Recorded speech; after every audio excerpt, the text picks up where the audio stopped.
जो हमारे ये जो ब्रज नाम क्यों पड़ा, भगवान कृष्ण के एक पोते था जिनका नाम था ब्रजनाभ। तो ब्रजनाभ जो थे उन्होंने कई सारे विग्रह बनवाए, उसमें 3 विग्रह मुख्य था उसमें।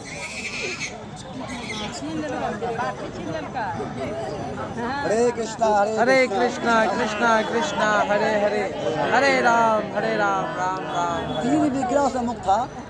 एक था राधा मदन मोहन, जिसका दशहरा भी करेंगे। मदन मोहन का क्या होता है? मदन का होता है काम, और मोहन का होता है उसको मोहने वाला हो। तो भगवान ऐसे मदन मोहन हैं कि जो लाखों करोड़ों कामदेव हैं, जो काम वासना जिसके अंदर उत्पन्न करते हैं कामदेव, उन कामदेव भी क्या कहते हैं, कंदर्प कोटि करोड़ों कामदेव जो हैं, इनकी छटा को देख करके मूर्छित हो जाते हैं। इसलिए इनका नाम पड़ा राधा मदन मोहन जी।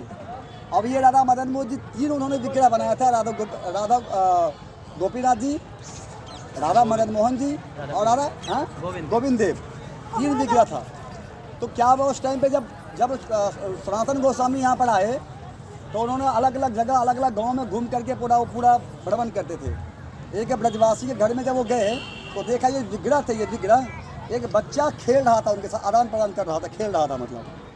तो आचार्यों ने देखा कि ये विग्रह के साथ में, लेकिन उनका खेलना बहुत अद्भुत था।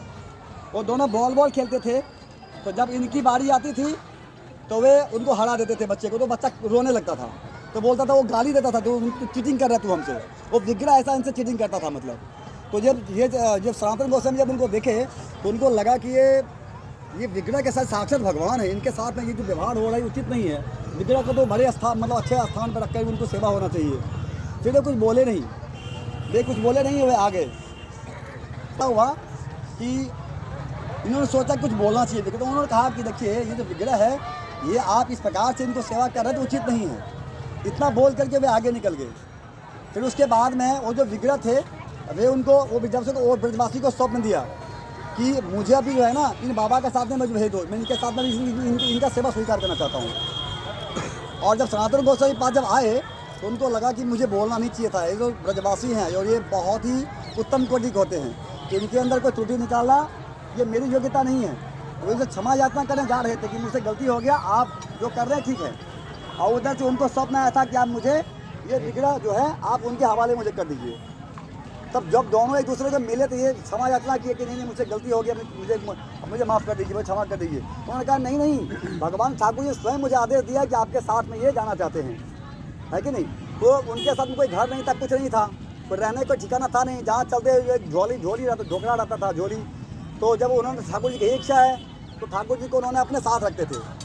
और भोग क्या लगाएंगे, उनकी सेवा करना बहुत दूर, क्योंकि ठाकुर जी को रखना, कई लोग देखते हैं यहाँ पे विग्रह रखने में और उनकी सेवा करने में बहुत अंतर होता है। शौक की बात नहीं है, उनको सेवा भी उतना होना चाहिए।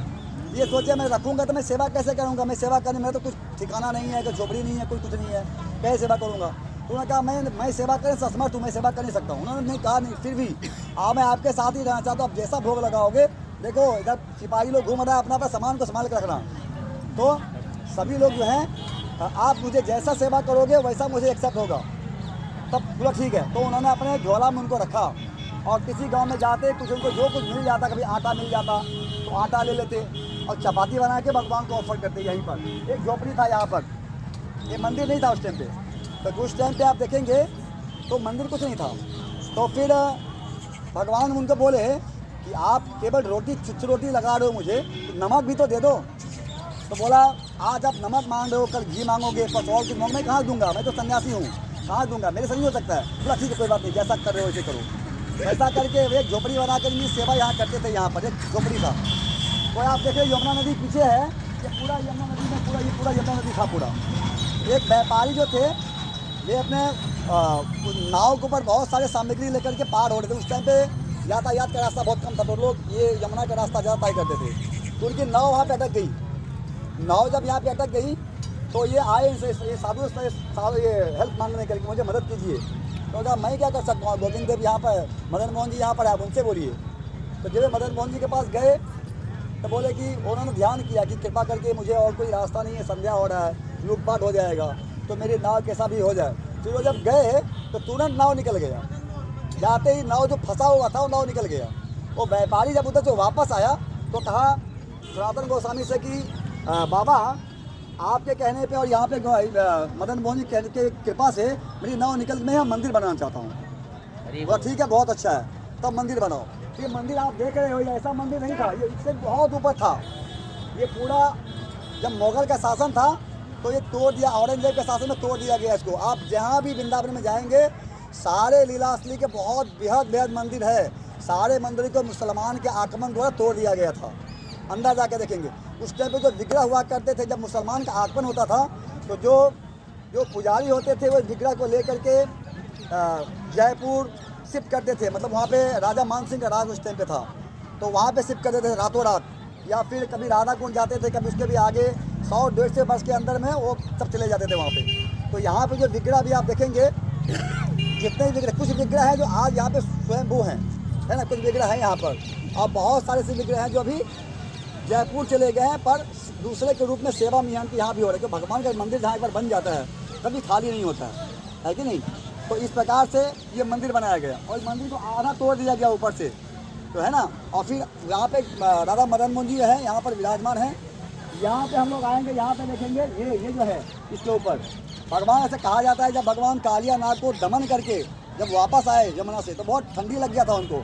तो यहाँ पे जब विश्राम कर रहे थे तो 12 सूर्य एक साथ में ताप दिया उनको, तब जाकर उनके शरीर में ताप आया, गर्म आया। तो ये ऐसा जगह देखेंगे। इस साइड हम जाएंगे तो यहाँ पे ग्रंथ समाधि है सारे आचार्यों। कितने ग्रंथ जीव गोस्वामी लिखे थे, 4 लाख से अधिक श्लोक उन्होंने लिखा था पूरा, जो इस संसार के लोग समझ नहीं सकते हैं उसको, इस भौतिक जगह लोग के समझने के बाहर है। तो सारे ग्रंथ समाधि यहाँ पर है नीचे, हम देखेंगे उसका। तो कहने का तात्पर्य मेरा ये है, हम सब यहाँ पर आए हैं, बहुत दुर्लभता से यहाँ पर प्राप्त हम लोग को हुआ है। हमें अपने समय को बातें में गंवाना नहीं है। विशेष करके 2 मिनट के मैं और टाइम लूँगा खाली। सनातन गोस्वामी पाद जब यहाँ भजन करते थे तो जो शिव जी के पार्षद थे उन्होंने कहा कि मुझे कुछ ज्ञान दीजिए, मुझे कुछ धन दीजिए। उन्होंने कहा एक काम करो, आप सनातन गोस्वामी के पास चले जाओ, वे आपको दे सकते हैं। सनातन गोस्वामी पाद के पास आए, बोला मेरी बेटी की शादी कराना है तो मुझे धन दीजिए, कुछ धन मुझे दीजिए। उन्होंने कहा ठीक है, जाओ वहाँ कूड़ेदान में जो पड़ा होगा ले लेना। कूड़ेदान में जब वो गए तो देखा हीरा था, हीरा के तरफ टुकड़ा उनको मिला। तो हीरा को लेकर के कूड़ेदान में हीरा का टुकड़ा था, लेके जा रहे थे। तो जब लेके जा रहे थे तो उनको लगा यार कि कूड़ेदान में हीरे का टुकड़ा है, इसका मतलब इससे भी कीमती कुछ और होगा।